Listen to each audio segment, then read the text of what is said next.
E benvenuti in questo nuovo video. Siamo non all'indomani, come dico di solito, ma siamo a 3 giorni dalla fine del match Torino-Venezia, finita 1-1.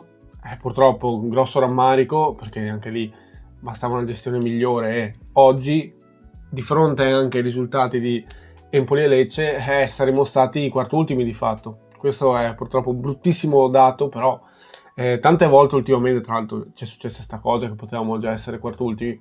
Però amen, siamo comunque a -1 perché di fatto abbiamo recuperato punti almeno sul Lecce e ne abbiamo acquisito uno sull'Empoli, quindi adesso sostanzialmente andremo a parlare un po' meno della partita in sé, perché tanto comunque abbiamo analizzato bene nel post partita, al di là dell'emotività del momento siamo riusciti comunque a fare un buon lavoro tra virgolette, e andiamo comunque a parlare un po' degli argomenti che avete portato, tra il problema è soprattutto nella prima parte di stagione, il tema sul rigore che ovviamente ha inciso, perché sennò per me potevamo addirittura portarla a casa, e la qualità di gioco di questa squadra che meriterebbe sicuramente di più, e quindi anche il prossimo futuro, quel che ci aspetta nelle prossime partite, non tante, mancano 3 partite, quindi siamo agli sgoccioli. Come sempre, prima di iniziare, vi chiediamo, se vi piacciono i nostri contenuti, di iscrivervi al nostro canale se non siete già iscritti, di lasciare un like che per noi è fondamentale, e se volete potete anche abbonarvi al nostro canale per avere altri contenuti in più.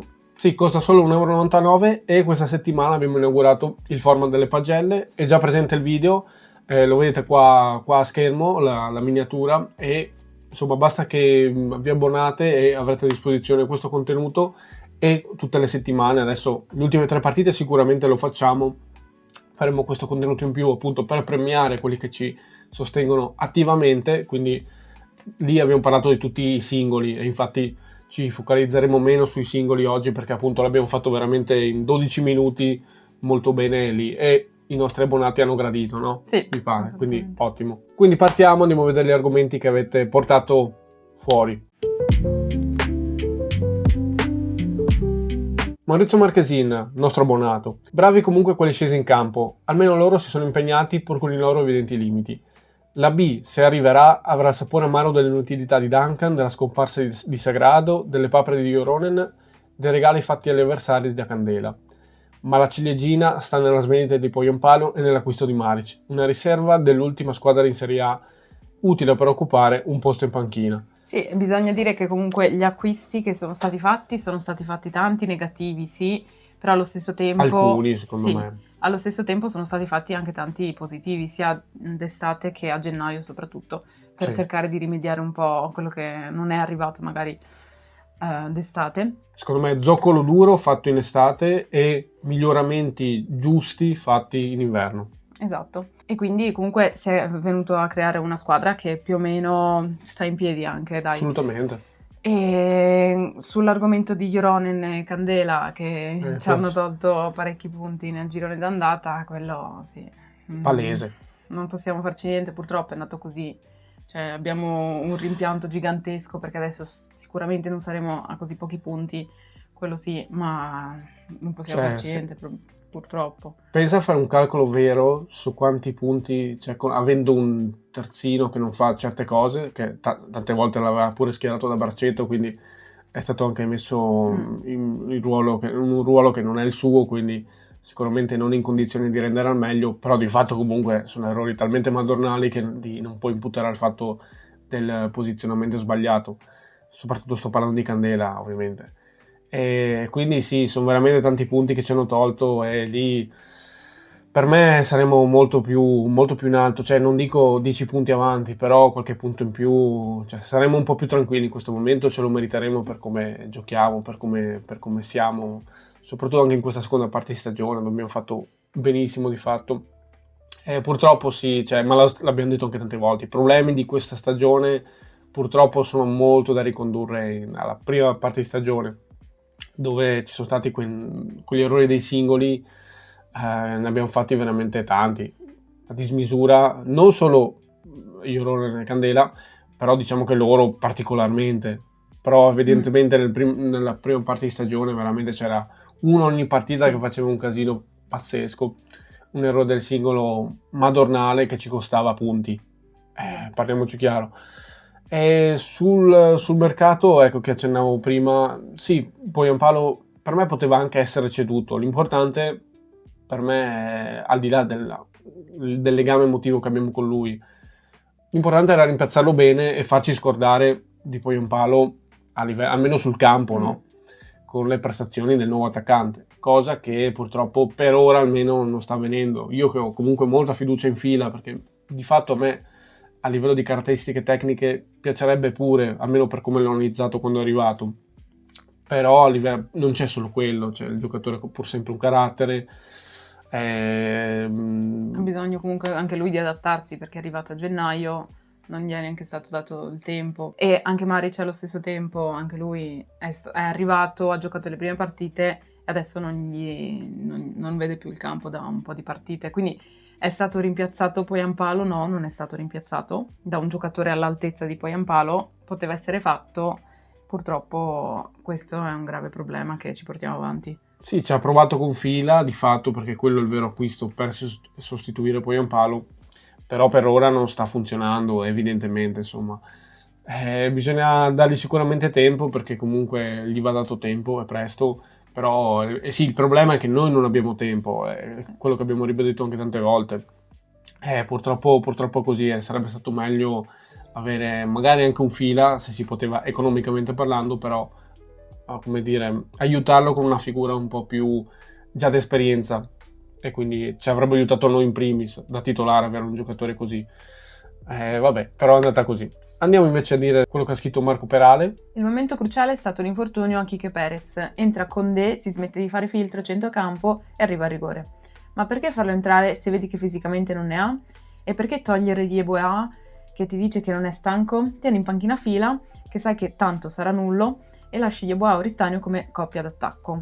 Sì, siamo fondamentalmente d'accordo con te sull'analisi che hai fatto, ma come dicevo prima, cioè dei singoli abbiamo parlato molto approfonditamente nel video pagelle, quindi chi vuole vederlo, chi vuole vedere la nostra comunque analisi sui singoli, singolo per singolo, di quelli che hanno giocato, anche sull'allenatore, abbiamo dato il nostro giudizio, basta abbonarsi, costano 1,99 e vi vedete tutta la nostra analisi sui singoli, quindi lì ci possiamo concentrare un po' di più su singoli, qua andiamo un po' più a parlare di macro temi, quindi andiamo avanti e andiamo a parlare del fattore, quello che si può dire ormai, c'è un fattore sfiga pazzesco qua, perché ok tutto, possiamo parlare di tattica, di singoli, ma poi c'è veramente a questo punto della stagione, arrivati a questo punto, un fattore sfiga che ci ha tormentato dall'inizio ad ora.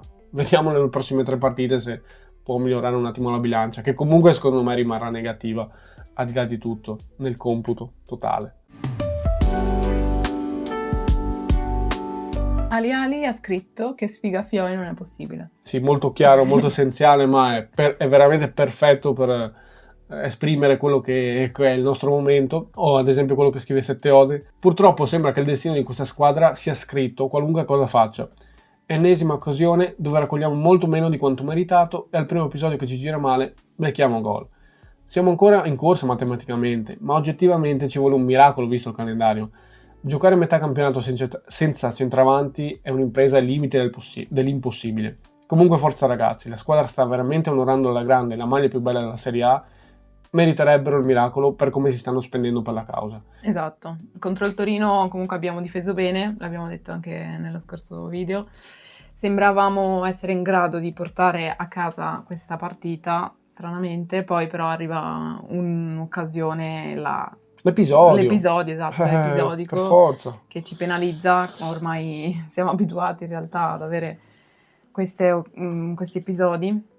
Sì, che poi c'entra molto anche lo sfavore arbitrali, che dopo parleremo meglio di questo, quindi rimanete sintonizzati. E sicuramente sì, sugli attaccanti che stanno facendo fatica, ovvio, ne parliamo tantissimo, soprattutto parlo di punte, perché alla fine uno Yeboah si sta rivelando un grande giocatore. Svegliatosi un po' troppo tardi, siamo ad aprile, si è cominciato a vedere quello che è davvero Yeboah. Prima sembrava un desaparecido totale. Però di fatto a livello solo di punte sì, c'è un problema gigantesco, vuoi anche perché comunque vengono per me serviti male, perché comunque è un fattore da considerare questo e lo noti in campo, quindi anche su questo ha un po' di responsabilità Di Francesco, però arrivo anche, cioè, al di là dei loro limiti, cioè ieri un'occasione a testa ce l'hanno avuta entrambi, sia Gittiker che Fila. Sì. Prendiamo a riferimento loro perché appunto Maric non vede più il campo e quindi un'occasione a testa comunque è pur sempre un'occasione, però una delle due, cioè Sai- uno dei due può risolvere la partita. Fila nel finale e Gittiker all'inizio, era il quarto minuto Sì. che viene servito da Yeboah, cioè lì bastava veramente uno dei due che la mettesse dentro e avevamo un gol in più. Infatti, sai che non riusciamo a creare più di tanto di solito in attacco, ti arriva una palla molto Invitante. esatto.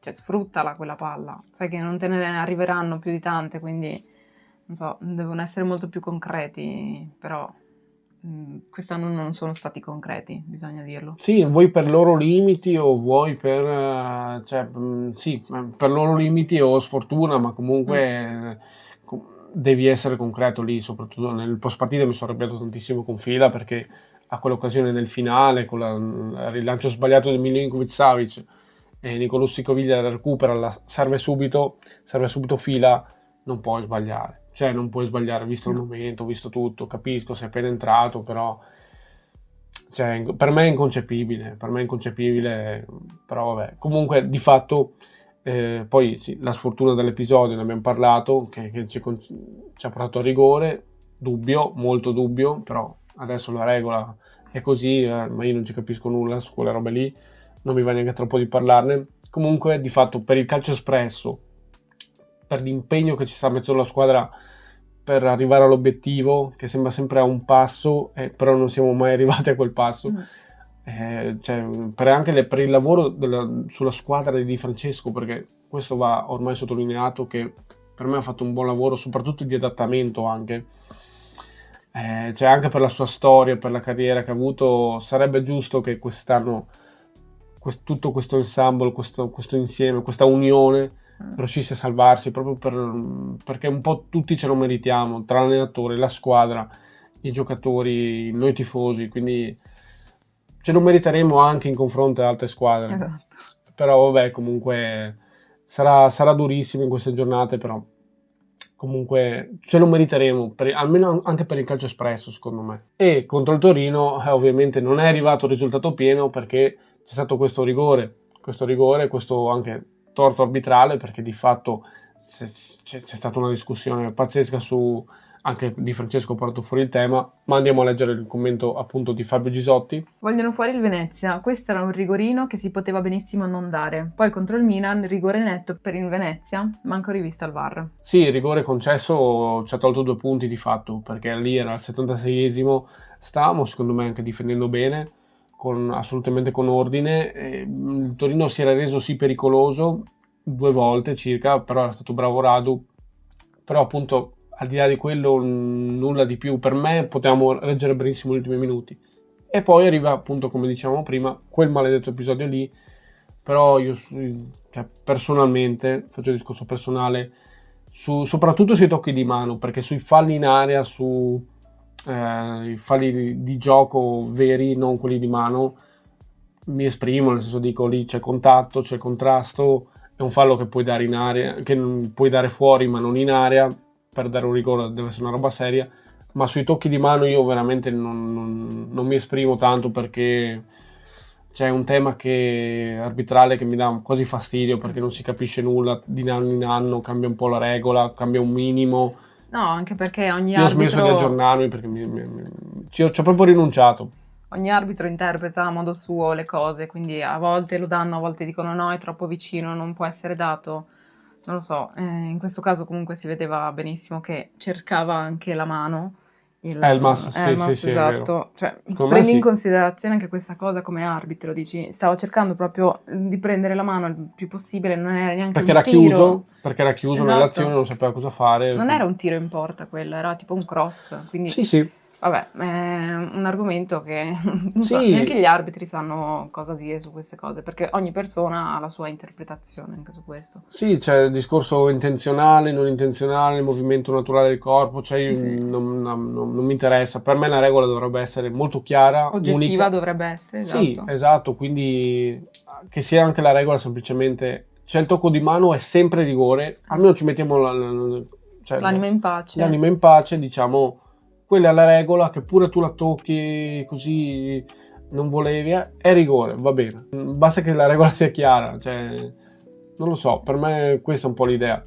Comunque sì, anche Di Francesco era furioso nel post partita sul tema qua, e infatti vorrei andare un po' a leggere quello che ha scritto lui, perché quello che ha detto lui, perché mi sembra molto chiaro, netto. Avevamo detto che i rigorini non si danno e invece questi vengono assegnati. Viene disegnato un arbitro internazionale come Sozza, ma la gestione della partita è stata completamente da rivedere. E alla fine che ci rimette sempre noi, sempre io. E sinceramente sono stufo. Poi continua: oggi per i difensori difendere dentro l'area è diventato quasi impossibile. Non ce la fa più neanche lui, un po' fa il discorso nostro, cioè intenzionale, non intenzionale, sempre sti rigorini, sono d'accordo, cioè un rigore è una roba seria, secondo me. Esatto, anche perché abbiamo subito tantissimi rigori per fallo di mano, cioè ne abbiamo concessi, diciamo, alle altre squadre per falli di mano, ma non erano intenzionali, quindi cioè, ti mette in discussione tutta la partita per un tocco di mano. Il risultato poi non è il risultato giusto, perché se hai fatto la partita fatta bene, poi purtroppo, come col Torino, come con tante altre partite, finisce non nel modo in cui dovrebbe finire per questi episodi esatto. dubbi, tra l'altro. Infatti, cioè, per colpa di queste cose magari dobbiamo retrocedere. E Di Francesco ne sa, perché ormai anche lui ha vissuto, penso... È abbonato anche lui. Sì, alla retrocessione. Ma infatti, come dice lui, cioè, oggi per i difensori difendere è diventato impossibile, ma è vero, ma è inguardabile il fatto che quando sono in area debbano mettersi con le mani dietro. Sì. È una schifezza, cioè per me è proprio inguardabile. Non è naturale. Cioè, non è naturale. Quello non è naturale, no? Un movimento innaturale nelle mani. E quindi purtroppo, appunto, è meglio non esprimersi, perché andiamo a parlare di tutto e niente, come abbiamo fatto ora, perché di fatto sul tema rigori, falli di mano soprattutto, è un casino totale. Possiamo parlare di una cosa invece oggettiva, che sono i 10 rigori che abbiamo a sfavore fatto quest'anno e i 5 che abbiamo ricevuto a favore. Sì. Quindi comunque 10 sono parecchi, infatti siamo i primi in classifica. Sì, c'è nella classifica di Serie A, dei rigori regalati, diciamo. E questo è un dato molto pesante, perché si vede poi nei punti. Assolutamente, ma di fatto poi la bilancia comunque rimane negativa, anche perché la scorsa settimana la bilancia poteva essere leggermente più positiva se ci davano quel rigore per l'intervento di Pavlovic su Yeboah. Anche lì poteva essere un rigorino, rigorello, vabbè, lo concedi, visto che si danno ste cazzate, cioè sti rigorini un po' insulsi, per falli di mano, per movimenti, se uno salta, prende per sbaglio di mano, è finita, ma cioè non è che, ok che se la prende così, sì, ovviamente quello va dato, ma se fai un attimo, vabbè, lasciamo stare, cioè quello lì era un rigore vero, perché Yeboah veniva atterrato in aria da un Pavlovic che era in super difficoltà con Yeboah, e lì non c'è stato concesso, quindi rigorino per rigorino, dammene tutte e due, almeno non mi lamento. E invece purtroppo a noi non c'è stato dato scorsa settimana, quindi sicuramente anche oltre alla sfortuna, oltre agli errori dei singoli nostri, che per carità ci sono stati, errori dell'allenatore che ci sono stati, un'altra roba a sfavore che abbiamo avuto sono proprio gli episodi, i torti arbitrali, e quelli lì evidentemente tolgono altri punti preziosi alla nostra classifica, e quindi a fine anno, che adesso ci siamo praticamente, tutto va messo nel listone, no? Nella bilancia, e quindi bisogna guardare anche a questo aspetto qui, ora che effettivamente si va a vedere anche un po' il dato, e mi sembra molto più chiaro di tutte le nostre parole. Un altro argomento invece che avete tirato fuori sono il fatto che non riusciamo a gestire il vantaggio in generale, facciamo molta fatica a gestire il vantaggio in tutto l'arco della stagione. Ma soprattutto nell'ultimo periodo, secondo me. Esatto. Infatti Bruno Monaco ha scritto: sicuramente tra le squadre che lottano per non retrocedere il Venezia è la squadra che gioca meglio. Purtroppo però gli manca sempre qualcosa per concretizzare nel risultato. Ma sì, ma perché effettivamente cioè noi almeno 2 trame offensive non facciamo un gioco eccezionale ultimamente soprattutto, però 2 trame offensive interessanti per me le mettiamo in campo, assolutamente. Abbiamo un'idea di gioco abbastanza chiara, con inserimenti, il ruolo degli esterni che si inseriscono in area, inserimenti delle mezzali, il lavoro della punta che fa da boa per appunto favorire questi inserimenti. Vedi una squadra che ha un'idea chiara, concettuale, tattica in campo quando gioca, no? Sì. Che si muove bene, che sa cosa sta facendo, ecco. Poi vai a vedere tipo, perché abbiamo visto Inter-Verona, e vedo il Verona che ok che è tranquillo, ma tranquillo fino a un certo punto, nel senso che può succedere di tutto in queste ultime 3 giornate, però ho visto il Verona, ma come gioca il Verona? Cioè, per dire, una squadra che ha più punti di noi, ha 5-6 punti più di noi, adesso non mi ricordo, e cioè gioca in maniera nettamente peggiore di noi, ed è una roba che mi fa veramente girare, ma dico, ma com'è possibile? C'è squadre così che hanno che almeno Zanetti, non ho visto tutta questa idea tattica che ha messo nel Verona, una squadra che non mi dice sostanzialmente nulla a livello tattico, eppure guarda quanti punti in più di noi, sono più o meno tranquilli, e se fanno il passo giusto la prossima credo siano definitivamente salvi. Sì, ma perché probabilmente loro non hanno avuto tutti i torti arbitrali che abbiamo avuto noi e errori di singoli che abbiamo avuto come nella prima parte della stagione. Ma per me invece il vero fattore è che sono riusciti a vincere, cioè in 1 o 2 partite in più le sono riusciti a vincere, quindi le hanno vinte, ma perché sono riusciti a mantenere il risultato e non hanno buttato via una partita come abbiamo fatto noi tante volte. Assolutamente, sì, no, quello è sicuramente un fattore, però effettivamente ecco, sì, nella gestione del vantaggio sì che si ripercuote poi sulle mancate vittorie, chiaramente. Bastava veramente 1 o 2 vittorie in più e eravamo almeno agli stessi punti loro, esatto. Eravamo lì a pari punti, perché di fatto anche giocando sporco la roba che mi dà fastidio è che hanno 4, 5, 6 punti in più di noi, sono tanta roba, pur giocando molto peggio di noi secondo me. E noi, per dire, anche sì, nella finalizzazione, che è un altro problema che abbiamo avuto quest'anno, abbiamo dei grossi limiti, evidente, l'abbiamo visto anche contro il Torino secondo me, perché tante volte abbiamo creato, siamo andati vicino al gol, soprattutto nel primo tempo anche, o anche nel finale del secondo, però non l'abbiamo mai messa dentro, tranne una volta, chiaramente. Sì, però bisogna dire che ultimamente vedo più giocatori che arrivano anche in area, anche Zerbin ieri è arrivato in area 2 volte, rispetto magari a inizio stagione o comunque alla parte iniziale, anche a gennaio, non arrivavamo neanche in area e quello mi dava un sacco fastidio. Ora riusciamo anche ad arrivare in area, però manca sempre la ciliegina sulla torta, il gol. Sì. Piccola cosa. Un altro commento che parla appunto del vantaggio, che non riusciamo a gestire il vantaggio, è di Thinking Like a Designer. Vedendo come l'Inter ha gestito il vantaggio, noi dovremmo cercare di replicare lo stesso modus operandi, con triangolazioni tra difensori centrali e portieri della nostra metacampo, far consumare le energie dell'avversario e pian piano innervosirlo. Un gioco non bello da vedere, ma effettivo. Con il Torino purtroppo il possesso della palla è stato prevalentemente loro in tutto il secondo tempo, e questo va sicuramente rivisto, e qui Difra deve lavorare. Sì, effettivamente, come dicevo, ultimamente le possibilità di poter portare a casa 3 punti nelle ultime partite ci sono state, non in tutte, però in tante sì. È uguale ovviamente contro il Torino, perché se vado un po' a pensare all'ultimo periodo che avevamo tanti scontri diretti contro il Lecce, contro l'Empoli, cioè per dire, contro il Lecce eravamo andati sul 1-0, autogol di Gallo, quindi venivamo da un sacco di partite dove non si segnava, quindi dato sicuramente importante, ecco, ci siamo ripresi da quel punto di vista, riusciamo a fare gol, esatto. Ecco, buona cosa. E lì però anche lì ci siamo fatti riprendere su un errore di un singolo, perché lì Candé effettivamente sbaglia la marcatura, e vabbè. Poi anche contro l'Empoli andiamo in vantaggio all'86esimo con Busio, sembra, non dico fatta, però cavolo, sei all'86esimo, sei riuscito a segnare, quindi esatto, hai partorito un gol. Esatto, cioè basta gestirla un po' bene, non hai neanche troppi minuti davanti. Un minuto dopo Angioli si inventa un gran gol, potevamo essere un po' più cattivi, magari fare anche il fallo lì e la portavamo a casa, Sì. o comunque non faceva quel mega gol che fa poi lì col tiro a giro.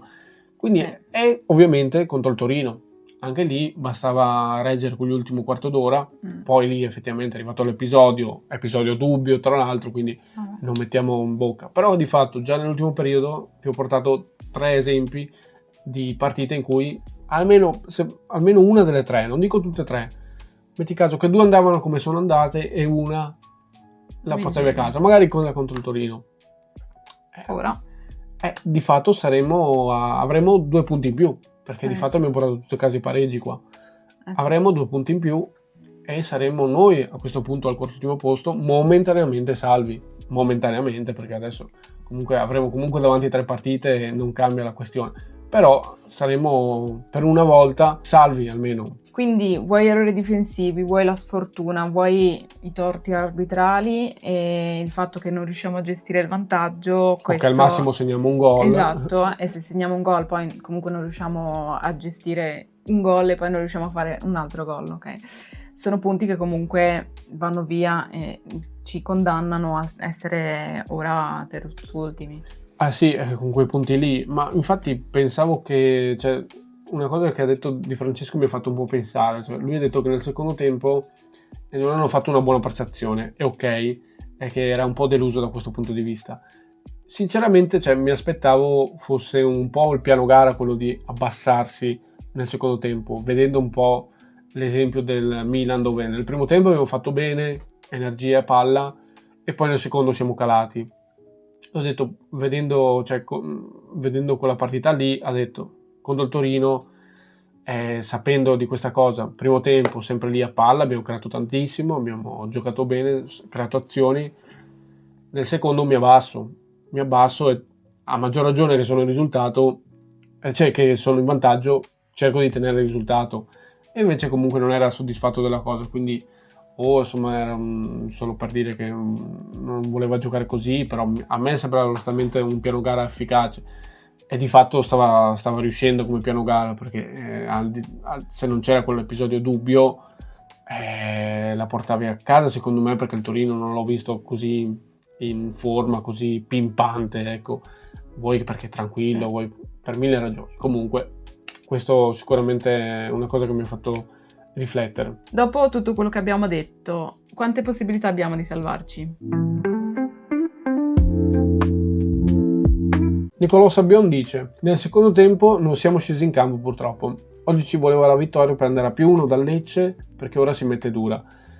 Condé non lo inviterei nemmeno al calcetto del venerdì, avanti Unione è solo un obiettivo. Sì, andando un attimo a riprendere questo commento un po' per parlare appunto della situazione di classifica, partite di Lecce ed Empoli un po', prossimo futuro, prossime 3 partite. Sì. Allora, la situazione di classifica ci vede appunto a -1 dal Lecce, che è uscito sconfitto contro il Napoli a Via del Mare, partita che poteva sembrare scontata, invece è finita 0-1 appunto per il Napoli, e fino all'ultimo comunque il Lecce è stato lì a provare a portare a casa almeno un pareggio. Sì. E anche sull'Empoli che ha perso contro Lazio per anche lì 0-1, quindi un'altra partita dove di fatto non è che sembrava scontata, comunque per i valori sulla carta differenti, ma in questa ultima parte di campionato non darei nulla per scontato, comprese le nostre partite. Esatto, mancano 3 partite e può succedere oggettivamente di tutto, perché ormai sono tutti che si giocano qualcosa quasi,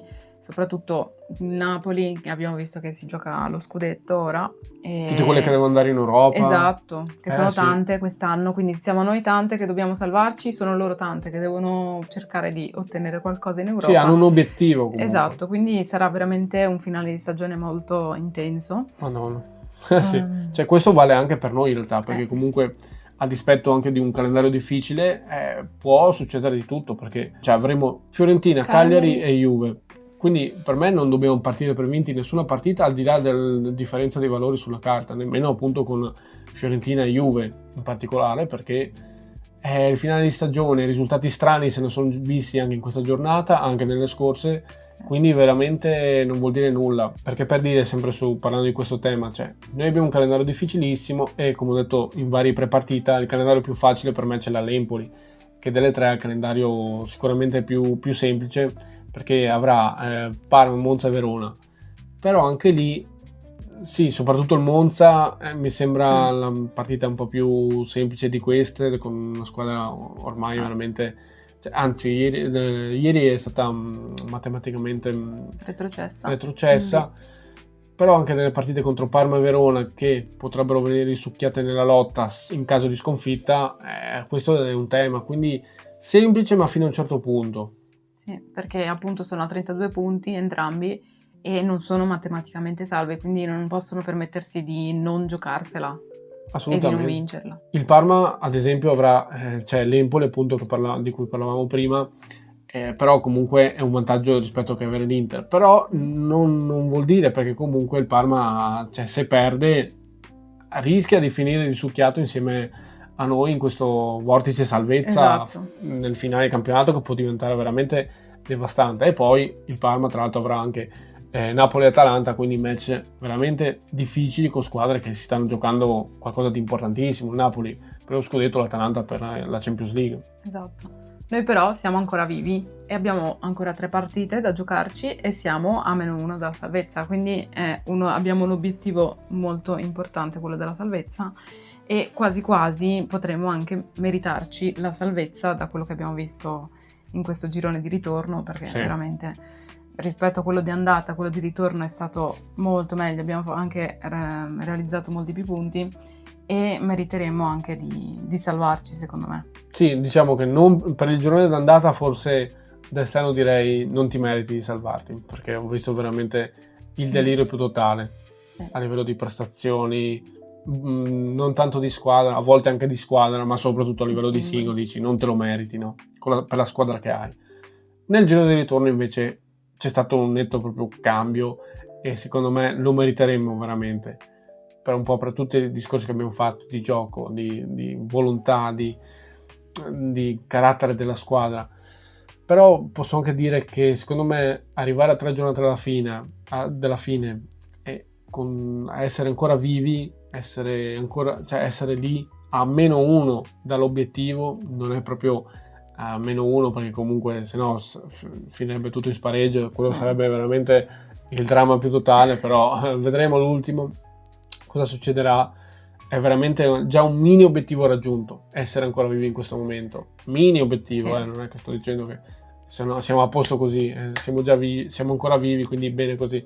Però a 3 giornate alla fine essere qua, per me comunque è già tanta roba, soprattutto per come stava andando la stagione appunto nella prima parte, nel girone d'andata. Quindi bene, però appunto manca ancora quello step finale e possiamo raggiungere il vero obiettivo, un obiettivo pazzesco che molti si sognavano a inizio campionato, ma che è a un punto dall'essere realtà, 1 o 2 punti, mettetela come volete, comunque manca veramente poco, però dovremmo essere bravissimi in queste ultime partite, queste ultime 3 partite, e magari può succedere, però speriamo bene, ragazzi. E questo era quello che volevamo dire. Diteci se siete d'accordo con noi, scrivetelo pure qua sotto nei commenti, lasciate like, che per noi è importantissimo. Chi vuole vedersi il video pagelle basta abbonarsi, costa 1,99 € e vedrà il contenuto, vedrà un contenuto in più, appunto dove andiamo ad analizzare singolo per singolo e andiamo ovviamente anche il voto